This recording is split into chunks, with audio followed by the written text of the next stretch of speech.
When you think of a data warehouse, what image comes to mind? For me, prior to joining Snowflake, I was at Tableau. And when I used to hear customers say they were building a data warehouse, we'd kind of think in the back of our heads, yeah, it's this unicorn that no one actually achieves, right? It's a single place for all your data, and it's going to service all the business needs.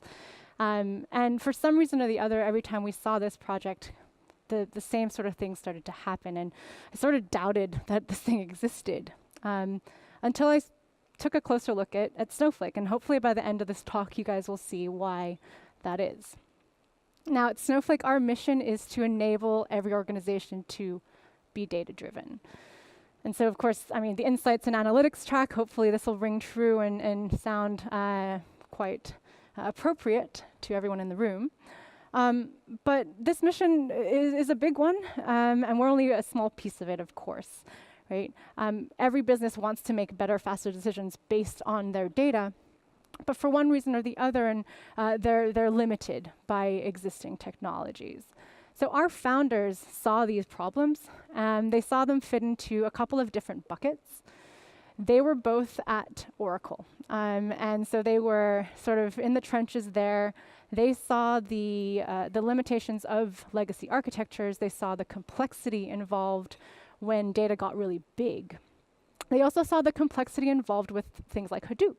And so everyone was talking about Hadoop at the time, but they sort of decided to take a different route. The scalability of these systems tended to be limited. So you're having to schedule things at the right time, make sure that you've prioritized requests and so on. Elasticity was a problem in terms of scaling. So even if you could scale, it required a lot of work, a lot of fine-tuning. Cost is, of course, always going to be a problem, or at least a limitation with how big you can go with some of these systems. And then finally, diversity. So the types of data that you can actually ingest tend to be limited. It had to be structured, for the most part, for a lot of the relational sources. And so what we built at Snowflake, at a very high level, is three things. The first is that it's a SQL-based data warehouse. So we're fully ANSI SQL, which means it's really familiar to use. Again, our founders bet on SQL. They just said we need to build a better SQL data warehouse. The second is that we were built specifically for the cloud. So that just means we're using the cloud infrastructure. We are using the AWS fabric to deliver something that's scalable and flexible, the way that the cloud was meant to be. And then the third is we are full service. So we are a data warehouse as a service. We provide the platform to you so that not only is there no infrastructure to manage, but there's also no tuning, no manual indexing, partitioning, backups. That's all taken care of. And how we do that is with a completely new architecture. So traditionally, databases and data warehouses tended to fall into one of two categories, right? And both of them had their limitations. So shared disk, you tended to see a lot of contention. You're really limited by the box that you're running. And so that was, of course, not going to be the way forward as data sizes grow and so on. Shared nothing was slightly better. It was the distributed way of approaching things, and that sort of works. What we've heard, though, is scaling these architectures is still a lot of work, still takes time, and it's not instant like the way you expect it to be. And so the brand new architecture that our founders built, we call it the multi-cluster shared data architecture. Essentially, we've separated the storage and compute layers from the ground up. So when you load data into Snowflake, you are paying for just the cost of S3 at that point. We pass on that cost to you, we don't mark it up.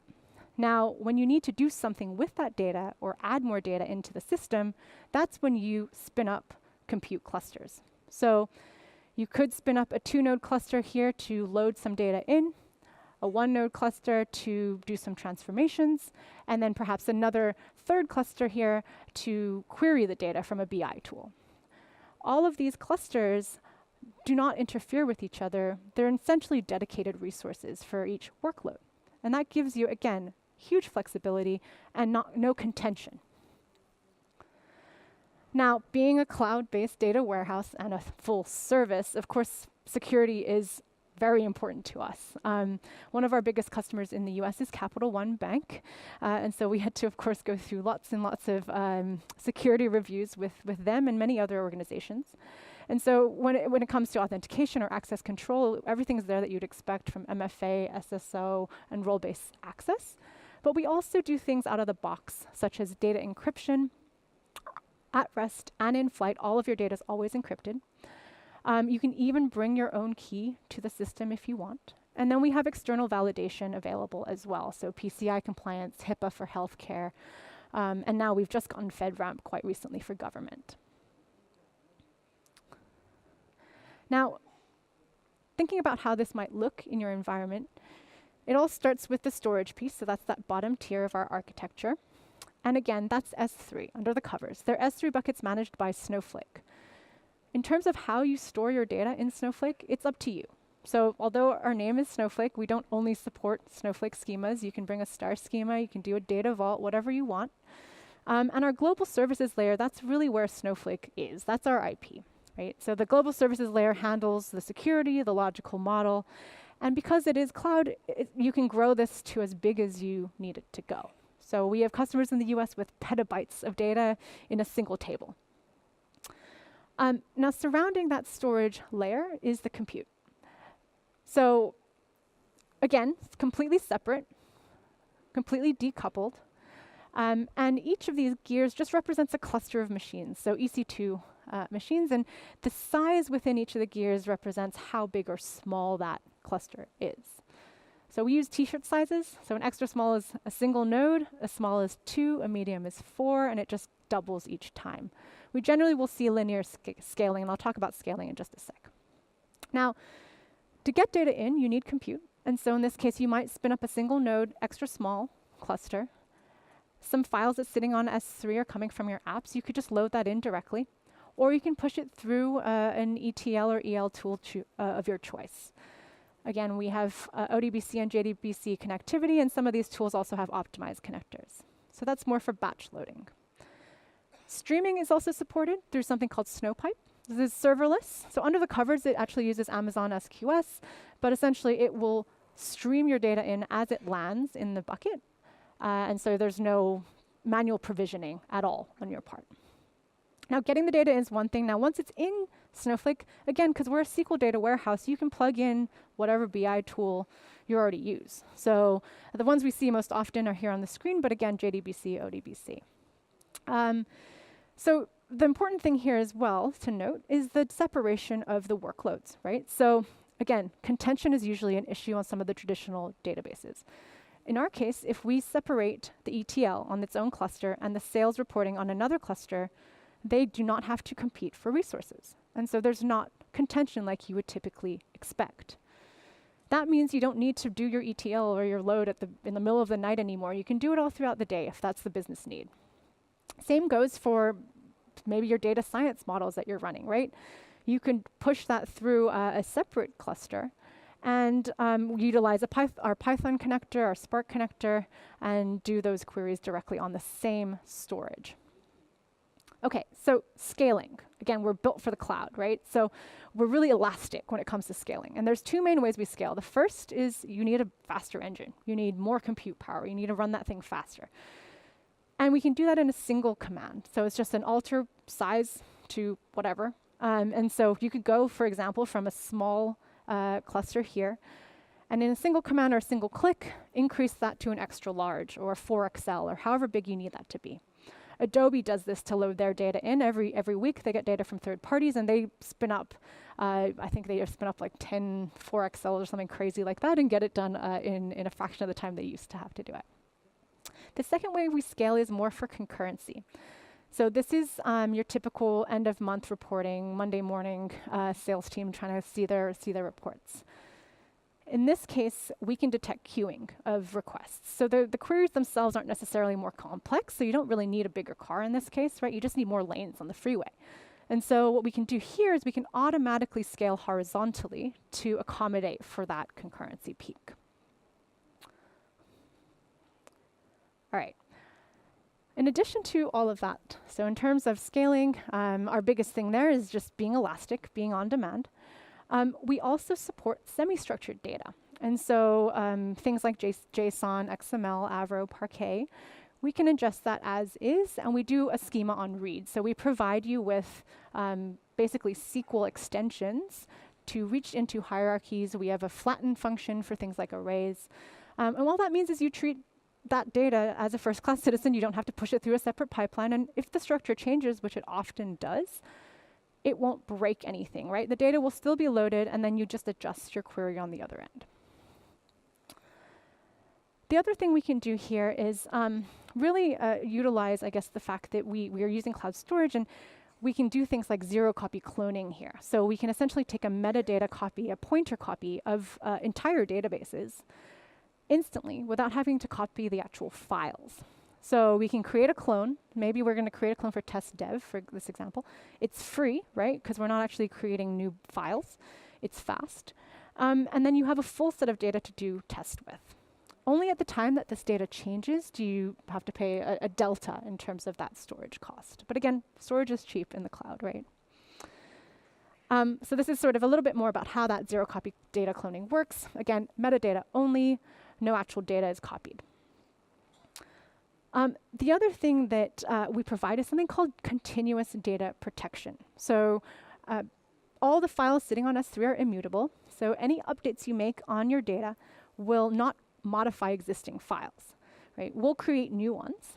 And then when you commit the change, we'll point everyone to the new copies. And that means the old files, they're still there. We actually keep them around on purpose for, by default, it's 24 hours, but you can set that all the way to 90 days if you want. And what that means is if I drop a table by mistake, which sometimes might happen, or if I update a table and it corrupts, I can essentially go back in time and restore that entire set of data without having to do the traditional backup and restore. So comprehensive data protection is, again, built into the product. We're, again, trying to make it really easy for you to use and to make sure that you're not going to be left with some manual effort and downtime on the system. Obviously, everyone hates that. No manual backups, no test dev environments that you have to manage separately, right, with clones. And then the last piece here is more around the sharing of your data. So we enable data sharing, and we're seeing this more and more. So as an example, one of our customers in the US and actually in this region now is Blackboard. And so what they do is they use our data sharing capability to share data that lives in their environment with all of their customers. And what's different about the way that we share data is that it doesn't require actual data movement. So if you think about the way that data sharing might look today, it's usually one of two ways, right? You either, well, hopefully more than 4 gigs of data and it's not on a USB stick, but you get the idea, right? You have to take the data, you have to upload it somewhere, and then the same thing needs to happen on the other side. And again, as that data size grows, that becomes really cumbersome, and it's not just a one-time operation. You might have to do that over and over again every time the data is updated. So it's very archaic, but you see it a lot. Or you might have to build an API, and this is I guess we see this more and more. But again, that's another thing you're gonna have to manage, maintain, and of course build documentation and do all that stuff around, right? So it's not exactly the most straightforward either, and not necessarily what your teams want to be spending their time on. And so the way that we approach data sharing is slightly different in that your data will stay in your account in Snowflake. You can provide secure access to a subset of the data via a secure view with an external party. And what that means is they can see the data, they can read the data, but again, it doesn't actually move. So it exists still in your Snowflake account. And what the second part about that is that it's live. So any updates will just flow through automatically. There's no manual effort or regular updates you need to run after that first share has been created. So we're seeing more and more of this happen. We're seeing huge use cases. In Australia, we have a couple of healthcare providers that are trying to see how they can share data around trends of claims and things like that. Again, in a secure way. People want to do this in a way that's not going to compromise the security of the data underlying. So customers are sort of using Snowflake in obviously various ways. We are just a data warehouse, so it's not like a single industry, and it's not even a single data size. Yes, we can go really big, but we also have startups that start with Snowflake, and the main reason for that is you can start small. You can put data into Snowflake, again, just in that S3 layer, and you can keep adding to that as you go without having to re-architect the entire system, right? So the types of customers we serve are quite common, but across the board, they tend to look similar to what we're seeing here, where, of course, you have tons of data sources. You might land them in a staging area, and then some of your semi-structured IoT mobile app stuff maybe goes into a data lake. They then maybe push all of that data into a central data warehouse, and then create data marts or perhaps extract data into their BI tools to then serve their end users, whether they be internal, external, whatever. Now, with Snowflake, what we're seeing is two things. On the one side, we're seeing sort of not a replacement always, but a convergence, perhaps, of some of the data lake type use cases. And one thing I will mention here is that, yes, we do semi-structured, but we don't do unstructured data, right? So Snowflake doesn't store unstructured, so that's sort of where that line is drawn. But for the semi-structured stuff, again, because we handle JSON natively and because we allow you to query it with SQL, you could put that into Snowflake, have it right alongside your other data, and not have to, again, manage an entire another platform, essentially, for that, right? The other thing I didn't mention about JSON is that we can also query that pretty quickly. We find that the performance difference between the JSON and the structured is not significant at all. And the reason for that is under the covers, we're actually doing a lot of optimizations to that data. So when you load data into Snowflake, we actually we partition your data automatically. We break your data into what we call the micro partitions. We run statistics on those micro partitions, and then our services layer essentially will hold all of that metadata surrounding the partitions. Right? What that enables is for us, when you run a query, we can run that query super fast because we should see really good pruning. You might have a table with 100,000 micro partitions within it, or even millions of micro partitions. But when you run a query, we don't want to see the whole thing come back, right? We don't want a full table scan. We should see just a subset of those partitions be returned. And so on the consumption piece, rather than have to rely on a lot of data marts and extracts, we're seeing a consolidation of all of that, and just being able to use views, right? Just being able to utilize live queries, which we're seeing more and more through some of the more modern BI tools. So what that does is, of course, gives you the live data, but it also means you're not having to worry about all these silos that are popping up in some of your BI tools because of a performance limitation. We actually had a customer in the US, a big streaming media company. I probably don't know if I can say the name, so I'm sure you guys can guess who it is. But they were using Tableau at the time, and what they were finding was that they were relying too much on extracts, and they were reaching the limits of what an extract was meant to be doing in the first place, right? They tried it on Snowflake, and they did a live connection, and the performance was where they wanted it to be, and so they could actually switch all of those extracted connections to live to the database. Now, when they run those queries, the other thing is that we just charge you for the time that the compute was running for. So if you ran a 2-node cluster for an hour, that would cost you 2 credits. But if you ran that same 2-node cluster for half an hour, it would cost you only 1. So it's actually per second billing that we provide, as opposed to just having to pay for the thing, 24/7. So I guess bringing it back to those 5 key pain points and where Snowflake really sees value, sees customers gain value. First of all, the complexity involved in managing some of those other systems, we try to get rid of that. So our interface is really simple. We are SQL based, and so it's not a matter of having to find people with skills that might not be there yet. We're full service, right? So there's no tuning. Those micro partitions I talked about before, we also have tuning on top of that and optimizations for queries that's all built into the product. You don't even have to configure anything for that to happen. Scaling is easy because of the separation of compute and storage, right? So essentially, you're able to get that faster engine in a single click.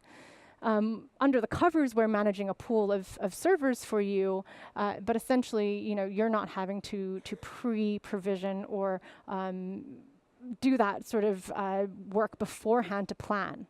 You can do it on the fly, you can do it on demand. As soon as you need that horsepower, it's there for you. Elasticity goes hand in hand with that scalability, right? It shouldn't take hours or minutes or anything. It should be seconds or less for you to get that extra horsepower when you need it. And then the costing. So again, the cost of S3 is the storage, which is usually not people's concern because it's cheap, but it's really pay for what you use. It's utility based. So again, if you run a cluster of machines for a small cluster for an hour or a large cluster for 15 minutes, the cost is actually the same. So you can think about a lot of the data science teams love that because they can say, run this model in a fraction of the time, not interfere with anyone else on the system, and it would cost you the same at the end of the day. And then finally, just the diversity of the data sources. So again, barring, not including the completely unstructured, but we're seeing semi-structured data, JSON data, especially coming from apps, clickstream data, IoT. We have a lot of IoT use cases. So again, being able to ingest that without having to predefine the structure means that you have full flexibility on the other end. And then you can combine it with your traditional data stores very easily in Snowflake. So I just want to end with a couple of things here. So we have a team in Singapore. We're actually going to be, at the moment, we're locally in the region only in Australia. But in 2 weeks or a few weeks' time, I think it's 2 or 3 weeks' time, we're actually launching our Singapore deployment officially. And so if you've been scanned at our booth, I'm sure you'll receive an invite for that launch. The second thing is we have a demo running at our booth. So 4 p.m. is the next one, so in about an hour. If you guys want to see the product in action, please come by. We're more than happy to share it with you. And then finally, we have a full trial available online. So if you go to our website and just search for Snowflake trial, we give you a month for free and $400 worth of credits to just play with. So try it out for yourself after you see a demo and hook your own data sources up to it. Hopefully it'll live up to what I've told you today. Thank you.